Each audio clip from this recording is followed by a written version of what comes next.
안녕하세요. 절세 퀸 황경미 세무사입니다. 정말 오랜만에 인사드리는데요. 벌써 12월입니다. 2020년 12월에는 연말 정산을 준비하셔야 합니다. 연말 정산은 직장을 다니는 근로자분들이라면 매년마다 한 번씩 하실 텐데요. 이 연말 정산은 회사에서 원천 징수하는 근로소득세와 실제로 개개인의 근로자분들의 상황에 맞는 실제 근로소득세와의 차이를 없애주는 절차를 의미합니다. 그래서 연말에 일괄적으로 한번 정산을 하여 준다 하여 연말정산이라 합니다. 회사에서 주는 급여의 명세서를 살펴보시면 급여 명세서 상에 매월마다 근로소득세와 4대 보험료를 납부하고 계십니다.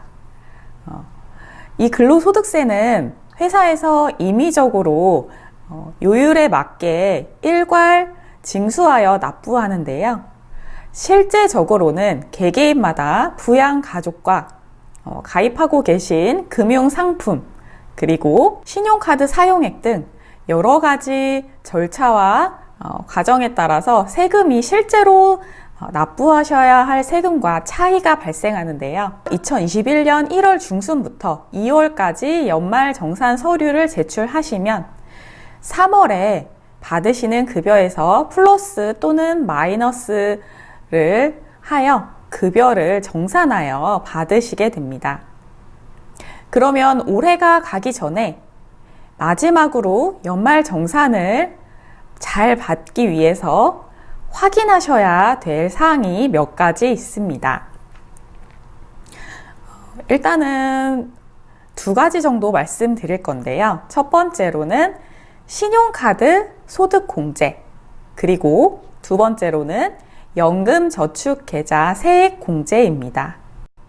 신용카드 소득공제는 신용카드를 사용하는지, 체크카드 또는 직불카드를 사용하는지, 전통시장에서 쓰시는지, 대중교통을 이용하시는 데 쓰시는지에 따라서 소득공제를 받을 수 있는 율이 다르게 적용됩니다. 올해는 특수하게 코로나 때문에 소비 진작 차원에서 4월부터 7월까지 사용하신 금액에 대해서는 체크카드를 쓰시던 직불카드를 쓰시던 신용카드를 쓰시던 전통시장에서 쓰시던 무조건 80% 소득공제율을 적용받게 됩니다. 이미 7월이 지나셔서 모르고 계셨던 분들도 계실 텐데요. 일단 이거는 확인만 하신 차원에서 말씀드리는 거고 이제 12월에 만약 소비하실 계획이 있으시다면 신용카드가 15%이기 때문에 신용카드보다는 30% 소득공제율을 적용받는 직불카드 또는 체크카드를 사용하시는 것이 연말정산에는 조금 더 도움을 받으실 수 있습니다. 다만 신용카드로 결제하시는 것이 통신비나 세금 또는 자동차 구입 같은 것은 적용을 받지 못합니다. 이것은 주의하셔서 생각하시면 되고요. 또 신용카드는 총 급여액의 25%를 초과하는 분에 대해서만 소득공제를 받으실 수 있습니다. 그러니까 만약 총 급여가 1,000만 원이신 분이라면 1,000만 원의 25%, 250만 원을 초과하는 신용카드나 또는 체크카드 사용액에 대해서만 소득공제를 받으시는 거기 때문에 1,000만 원 급여를 받으시는 분이 200만 원만 카드를 쓰셨다면 공제를 못 받으시는 겁니다.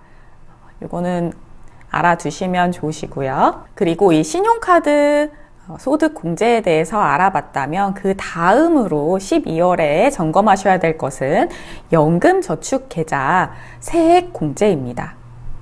신용카드는 소득공제이고 연금저축은 세액공제, 뒤에 따라 붙는 게 다릅니다. 그 이유는 소득공제라 함은 총 급여액에서 사업자로 치면 비용 처리하듯이 바로 총 급여를 깎아서 세율을 계산하기 전에 차감하는 것을 의미하고 세액공제라 함은 이렇게 해서 근로소득세가 계산이 됐다면 그 근로소득세 자체에서 세금을 빼주는 것을 세액공제라고 합니다. 그래서 신용카드는 소득공제 항목이고 연금저축계좌는 세액공제 항목입니다. 연금저축계좌 세액공제도 올해 달라진 점이 있는데요. 이것은 50세, 만 50세가 넘으시는 분이라면 연금저축계좌 세액공제의 한도가 늘어났다는 점입니다. 연금저축계좌는 연금계좌와 퇴직연금계좌로 나누어지는데요. 연금계좌는 연간 400만 원까지 불입하실 수 있고, 더 많이 불입하셔도 되지만 세액공제를 받으시는 한도 금액은 연금계좌는 400만 원, 퇴직연금계좌까지 포함한다면 700만 원까지입니다. 다만 올해부터 3년간은 만 50세가 넘으신다면 연금계좌는 600만 원, 퇴직연금계좌까지 포함하신다면 900만 원까지 불입하시면 세액공제를 받으실 수 있습니다. 이것은 퇴직을 앞두신 분들을 퇴직 재원을 마련하기 위한 제도라고 하는데요. 그 나이에 해당되신다면 참고하셔서 입금 계획을 세우시면 됩니다. 연금계좌 세액공제를 받으시기 위해서는 12월까지 이 연금계좌에 입금하신 금액에 대해서 세액공제를 받으실 수 있기 때문에 만약 연금계좌가 있으시거나 연금계좌를 가입하실 예정이셨는데 아직 가입을 못하셨다면 12월까지 꼭 입금을 하셔서 세액공제를 받으셔야 됩니다. 이 연금계좌 세액공제를 만약 연금저축계좌를 가지고 계시다면 400만 원을 불입하셨을 경우에 12%에서 총 금액에 따라서 12%에서 15% 공제를 받으실 수 있는데요.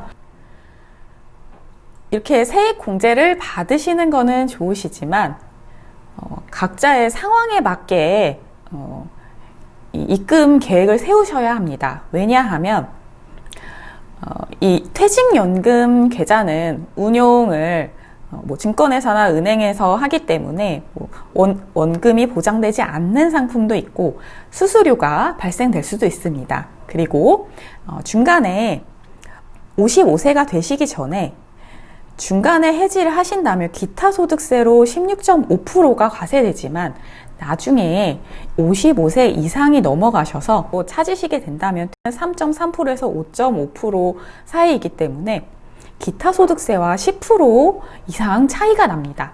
그렇기 때문에 중간에 이렇게 자금을 운용하실 계획이 있으시다면 너무 많이는 불입하지 않으시는 게 좋으실 것 같고요.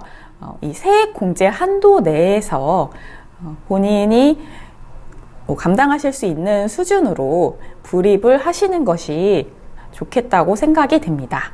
그리고 12월에 또 챙기셔야 할 것은 기부금 세액공제 항목입니다.